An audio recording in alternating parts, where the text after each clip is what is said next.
Sanibonani, welcome back kwenye i-video. Ngiyabonga kakhulu ukuthi ungene. Thank you very much you guys. Ngicela ukuthi usubscribe, like i-video, share i-video as well. So ngifuna ukukhuluma ke ngodaba luka Sibahle Mpisane. uSibahle Mpisane siyamazi indodakazi kababa uMpisane. Ubaba uMpisane wayishade nomama ke uShone Mkhize, umama Mkhize simbona yakhe. Kodwa besimbona ke kakhulu enobudlelwane ke nomama Mkhize noAndile Mpisane. Engekho esayidinda kababa wakhe kodwa ungapha kakhulu kaMama Mkhize, even though uMama Mkhize nobaba uMpisane ke sebahlukana into ekanjalo. So ngibona abantu bemdrega kakhulu uSibahle Mpisane kuthiwa ke ubezama ukukhuluma ke ngempatho, indlela aphathwa ngayo laphana ekhaya kaMama Mkhize, ukuthi mhlambe ukuphathwa kwakhe ngendlela okuphathwa ngakhona uAndile Mpisane kusuke kungafani, kubonakala phela ukuthi yena step mother wakhe uMama Mkhize, uAndile uma wakhe, into ekanjalo guys. Ngibona abantu bemdrega bethi hayi kodwa Sibahle hayi awunadanki mfowethu wena nje ukuze ungabe ne relationship, ngoba ubethi yena akana relationship with the father side. You know what I mean? So abantu bebemdrekisha ukuthi the reason wena ungena relationship with your father side yingoba wena ufuna ukuba ngapha kaMama Mkhize, ngoba ufuna ukuza ngapha okunemali nefame khona. Yini ebisenza ukuthi ungabe ne relationship nabakubo kababa wakho naye ubaba wakho into ekanjalo, but ungapha kuMama Mkhize umuntu okuthi sowahlukana nobaba wakho.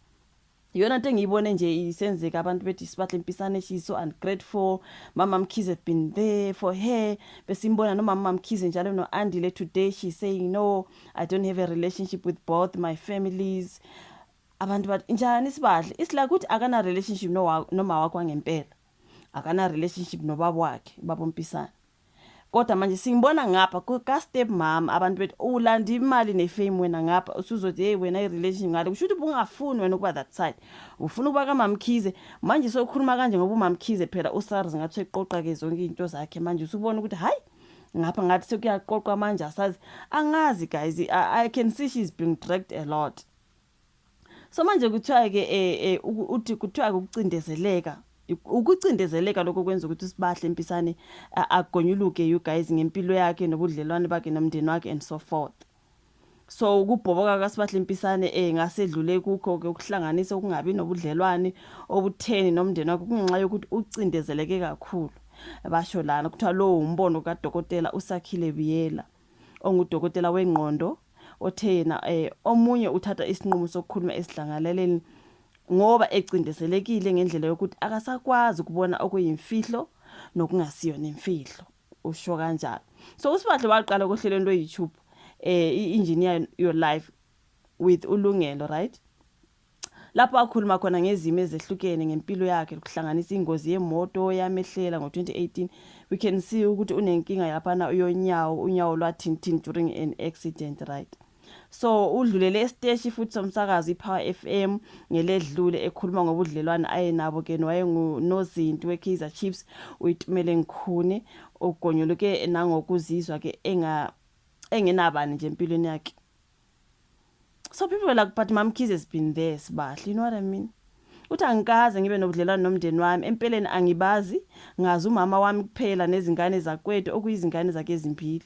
Emndenini ngasohlangothini luka baba ngiyabazi kodwa anginabo ubudlelwane nabo kusuka nje kogogo nomkhulu. Ubaba wami kuya kubo bonke abeza kuya kubo bonke abeza ngemva angibazi. That was uSibahle you guys. Uthena uShone Mama Mkhize ngusingamama wakhe, futhi ke abantu bayakhohlwa ukuthi ke uma unjalo uyafana nje nomuntu wangaphandle, like echaza ukuthi njengoba ke ephila nomama Mkhize ngustep mom wakhe, you still feel like an outsider when you are being raised by a step mom. Yila abantu abamgxeke khona ukuthi hayibo kodwa Mama Mkhize uSibahle ayingeke, you know, but ke mhlambe ukucindezeleka bafowethu sesizothini. Uthe nezinkundla zokuxhumana ke bamqhathanisa noAndile Mpisane indodana kaMama Mkhize, kodwa abasoze bafana. Uthi anginabudlelwane nabantu kangangokuba ngangithi nje uma ngishona ngingathi uma nje ngishona kusasa ngingajabula uma ngilothiswa. Uthe you prefer to be what did they say in English? Criminated? Something like that. Ngilothiswa ngingabi nawo umncwabo ngoba akekho engingajabula uma ekhala ethi uzongikhumbula ngoba ngiyaphila manje ukuphilo yomuntu. Hayi amagama kaSibahle you guys, I'm like girl, are you okay? You know what I mean? So ubiyela uthe kungenzeka ukuthi uSibahle akasakwazi ukukhuluma nabantu abaseduze usencamela imibono yabanye abantu abangewona umndeni wakhe yikho kumenza akhulume kanje usejabulila nje ukuzwa ke kunabazomzwela ubuhlungu nabazobuyisa ithemba kuyena. Sometimes that's why maybe she goes to social media to cry so that ama-comments izokhomenta ukuthi our poor girl we are so into ikanjalo nje. I'm just giving an example. Uthe kubalekile ukukhuluma kodwa kuya ngokuthi ukhuluma nobani futhi nisebenzisa yipi inkundla yakhe. So kunendlela ethize ukuphendula uma ke umuntu elimele ngesikhathi uhleli naye phansi njengodokotela wengqondo. Uma ke beke ezinkundleni zokuxhumana kuvuleka intuba yokuthi noma ngubani obefuna ukukhuluma aphendule noma ikanjani. So kulungile ukukhuluma ke kodwa ungakhuluma nanesihlahla kodwa awukwazi ukumema abantu ongabazi basezinkundleni zokuxhumana ezindabeni zakho. Like the way now people are dragging he bamsale bathi uMamkhize kwenzele yonke into wena ubuvela ulanda imali ngapha ukukhuluma kanje bonke imali iyaphela. There's just a whole into enjalo futhi mangabe icindelezekile ngicabanga ukuthi akazidingi. But the comments and the people making videos about girl wena unadank uMamkhize bekuphatha njengengane yakho manje so uthi wena unabani usufila njenge outsider yo hayi ngeke.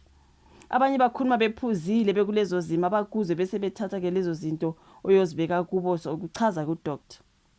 Have you seen ama responses abantu ka social media bazokudregisha simply because abakwazi futhi abanandaba nokuthi uzofila kanjani. You know what I mean? Uthe kuyenzeka umuntu akone kodwa indlela ophendula ngayo kugcine kuba wena osephutheni elikhulu. Utheke kunezinto kumele zibe imfihlo ezidinga ukulungiswa ngasesi, especially this particular Sibahle Mpisane saga. I think ibingadinga social media masebezomdrekisha ngoMamkhize, you know. So kukhona ke ongavuleleka ngakho ngoba okunye akuthinti wena kuphela ngisho noma ke ngabe ufuna ukubhodla kodwa ukhumbule ukuthi umndeni ubeka kuphi lokho. Kubeka kupona umndeni akunankinga ukuba usaziwayo kodwa kunento othi uma uyenza igcina isithunaza ngisho isithunzi sakho. Yeah man, yeah ne uthe ubudlelwane bakhe nomndeni busengalungiseka kodwa kudinga ukuthi uqale ukuhlala phansi namalungu ngokwahlukana ngaphambi kokuthi ke kuhlanganyele ndawonye. There's just a story about uSibahle, you know what I mean? I could see how people dragged her. Bamdragishile ngendaba kaMamkhize bathi vele abanye sebethi i-step daughter vele like a step child. Noma ungamondla kanjani iphathe kanjani leyo ngane izothi mayisikhula iqala ukuyitshela igame iqala ukutshela hey mina ngingaphilanga kahle laphana because my step mom this my step mom that. Ngoba bebekushiswa ukuthi uSibahle nangu manje usethi yena hayi ngoba kanabani yena ngacremate yena kanjani ngoba hey ayi inkosi yami kodwa abantu bethi sikubona nje lapha uRich usibonisa yonke into uyajima omnandi mfethu ugqokile udlile wena kodwa sewuthi wena unabani ayi Sibahle.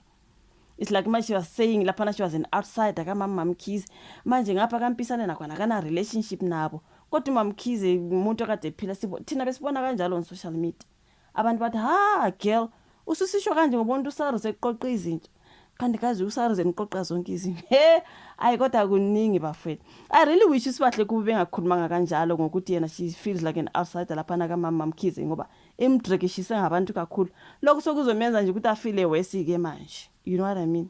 Ngazi. Isho vala ka comment section busayela ke video subscribe share asibona ngesayo. Bye.